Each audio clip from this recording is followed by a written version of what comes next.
Chemist and proponent of intelligent design James Tour wasn't a fan of the... You know that I have not been a proponent of intelligent design. And proponent of intelligent design James Tour.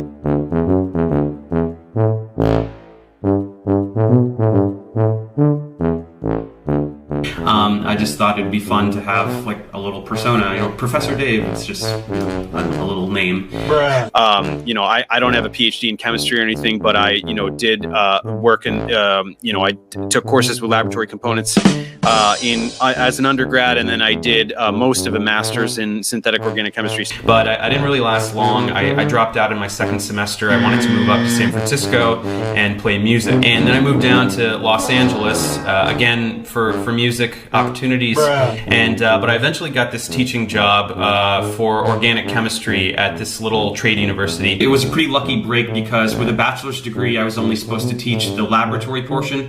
But on the first day, the lecture instructor had this freak out. He just took off. And so my boss came up to me and he said, look, you got to go teach the lecture. There's nobody here.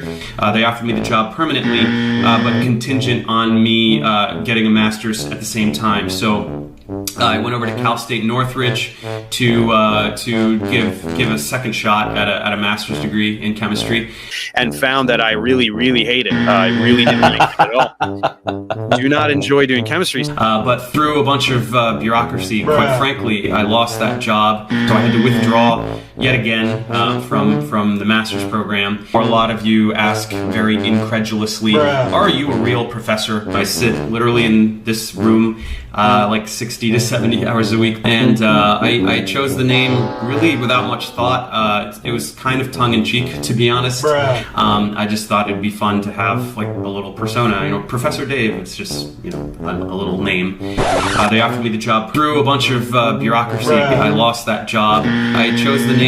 It was kind of tongue-in-cheek, to be honest. So, and even at that time, I had no interest in being a chemist. Do not enjoy doing chemistry. I really, really hate it. Professor Dave, it's just, a little name. So let's get this straight. Professor Dave is not a real professor. Dave taught courses before getting a master's degree. Dave dropped out of graduate school twice. Dave lost his teaching job. Dave then created a YouTube channel and called himself a professor. Dave has now over 1 million dumb subscribers, being the majority made of globe-tards. Dave then attacks one of the top 10 chemistry professors in the world. Dave is the most arrogant globe-tard on the internet. Okay, riddle me this. I had to do a bunch of research tonight because I was like, how did we get back to Earth from the moon? This might sound like crazy, but I researched it for probably 30 minutes and I still can't find an answer. So we have this here. This is this missile that went to the moon. So you're telling me that this whole thing went to the moon, part of it fell off, whatever.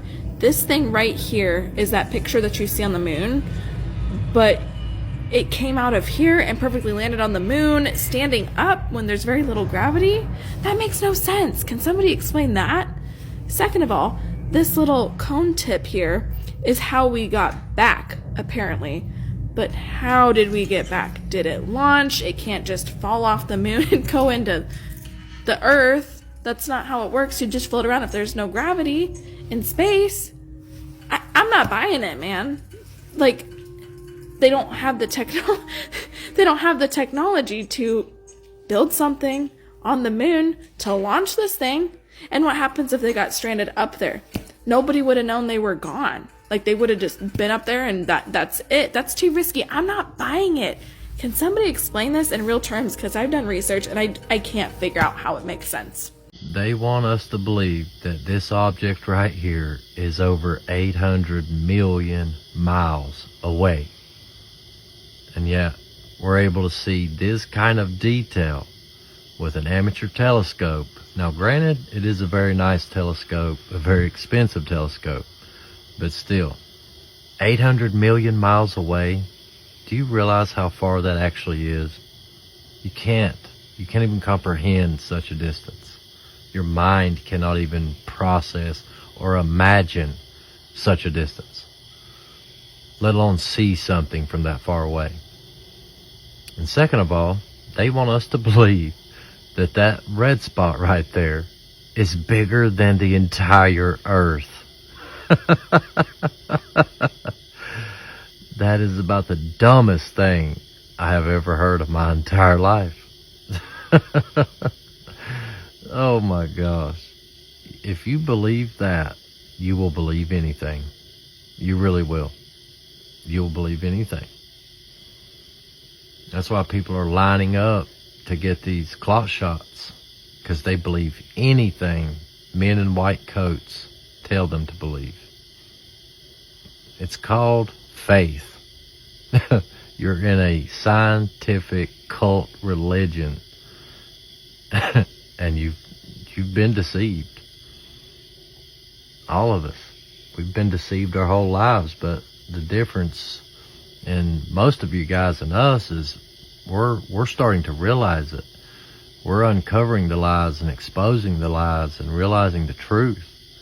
But you guys are choosing to take the blue pill and stay in the matrix. It's like you want to stay asleep. This is not another world. This is a luminary. This is an orb of light. Just like our moon is an orb of light. The sun is an orb of light.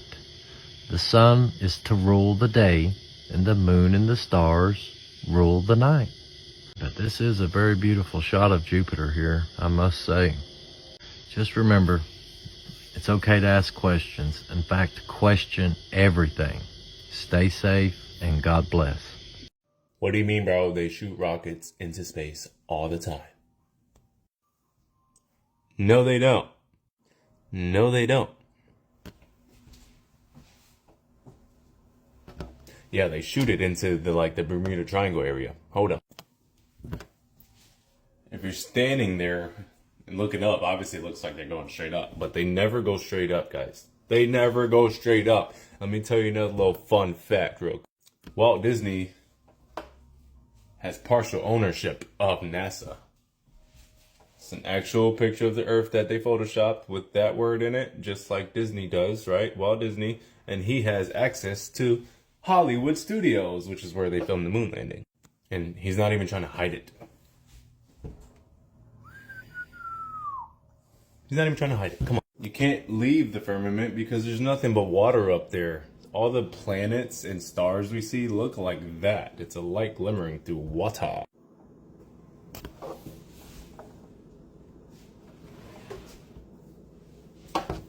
I'm not gonna stop until you sheeple wake the f up. Just wake up.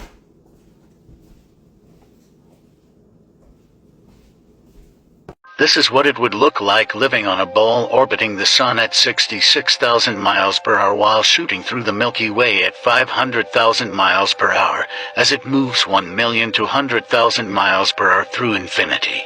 Nothing could exist on something moving the first speed, never mind the other two. It's literally insane to believe such nonsense. Don't speak to me about the speeds being relative because there's absolutely nothing relative about the heliocentric model. Most humans pass out at high speeds within 10 seconds, and these speeds are fractions of the speeds mentioned at the beginning. Breathe, wait for me, breathe, terminate, let go of the stick, hold your string.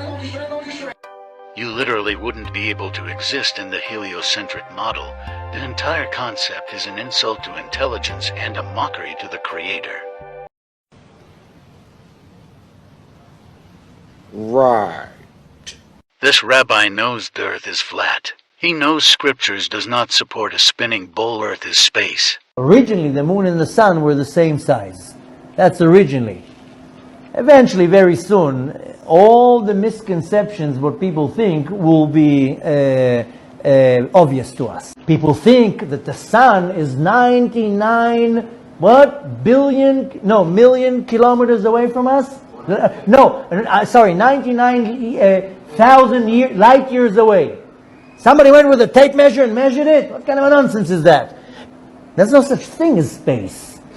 You know, this is the biggest lie ever. People think that there's space. There's no space. And the moon and the sun that you see, it's in the firmament. It's not outside of the firmament. All the stars that you see, and the moon and everything, it's in the firmament. I told you already a million times, nothing can go out of the firmament.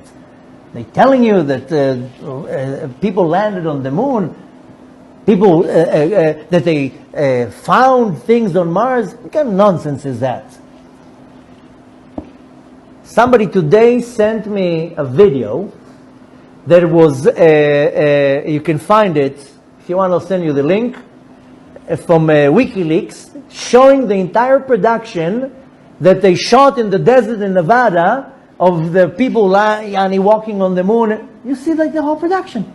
Aliens are not demons. And no, they're not from outer space either.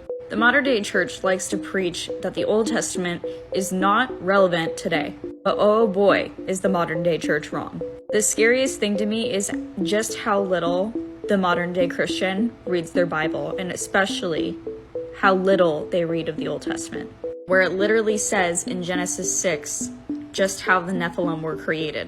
And moving on through the entire Old Testament, it talks about the Nephilim. The Bible also talks about how we live in a firmament. The earth is flat, and the Bible mentions that many, many times.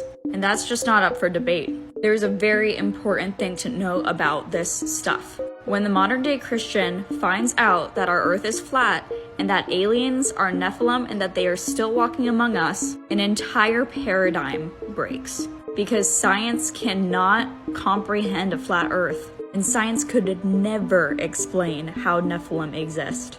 We live in a world that was intricately and intentionally designed just for us. There are no planets that are livable because planets are literally stars, and we live in a firmament. We cannot go to outer space. We never went to the moon. We have literally never been to Mars because Mars isn't a planet, it's a star. Once you start looking into this stuff, you can't look out anymore. Have you ever heard a religious believer in the earth being a ball claim that Eratosthenes proved it hundreds of years ago? Well, today we're going to completely destroy that ideology. Stick around. First off, the angles of the shadows cast by the sun being different at different longitude and latitude lines is not exclusive evidence that the terra firma, or the Earth's surface, is convexed. Okay? Get that straight. If the Earth is flat, which it is, and the sun is local, which it is, it would cast those same shadows, as you see on these two models. It's not definitive or exclusive of either model. Again, very obvious for the critical thinking. Eratosthenes proved nothing. Look, these two bottles under a local light cast different shadows. But let's dig a little more. Let's see exactly how he got his calculations. Eratosthenes divided 360 by 7.2 and got 50, which told him that the distance between Alexandria and Syene, 500 miles, was 1/50th of the total distance around the Earth. See this number right here? How did Eratosthenes get the 360 degrees assumed sphere that we are living on, apparently? He assumed it. That's it. He assumed the Earth was a ball, took the degree of the shadow cast, divided it, and told everyone it proved the Earth's a ball. That's called a begging the question fallacy. Eratosthenes proved nothing. There's no definitive evidence that we are on a ball spinning and orbiting the sun. If you need to share this with a zealot, a globe zealot, please do. Share it with them so they can get angry and realize they're a part of a religious dogmatic belief that the Earth's a ball. It's not provable. There's no exclusive evidence the Earth's a ball. Have a great day. I've been saying this over and over, that compasses only work on a flat Earth. Listen to this expert at McMurdo Station in Antarctica. And that's where McMurdo Science Station is. And I'm going to show you about how compasses work. So here's my compass I brought from home. And there's a difference between magnetic north and geographical north. Geographical north is the North Pole, where all the lines of longitude meet.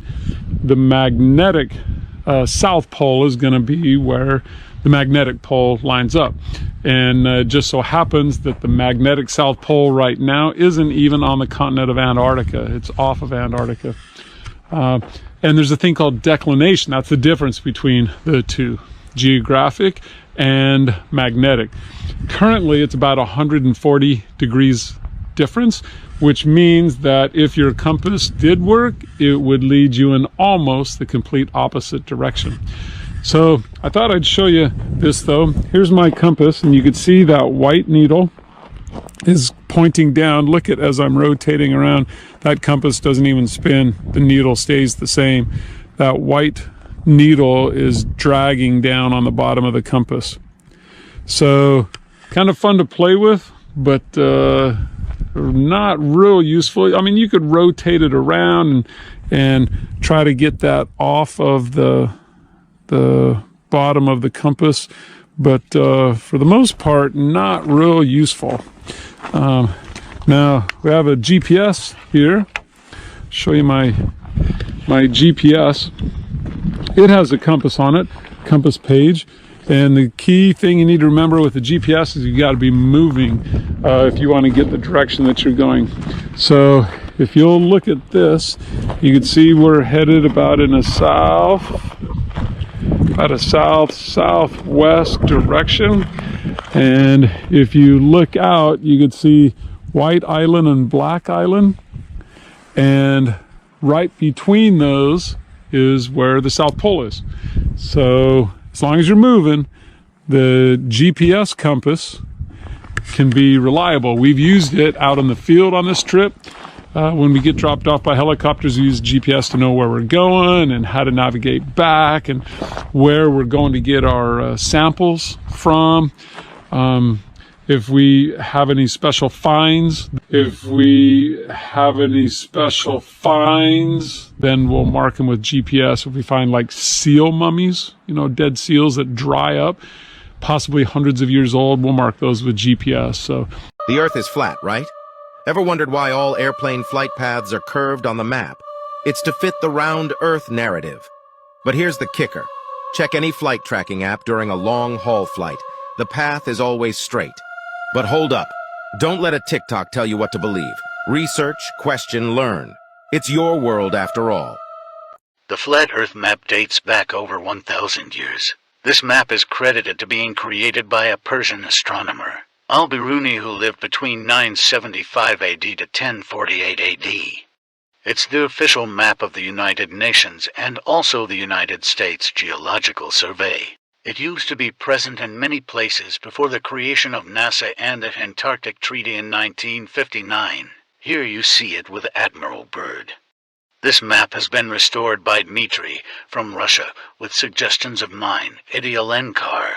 Known by my YouTube channel Flat Earth Banjo, I asked Dmitry to include the Bermuda Triangle and Point Nemo, a place deep in the Pacific where NASA buries rockets.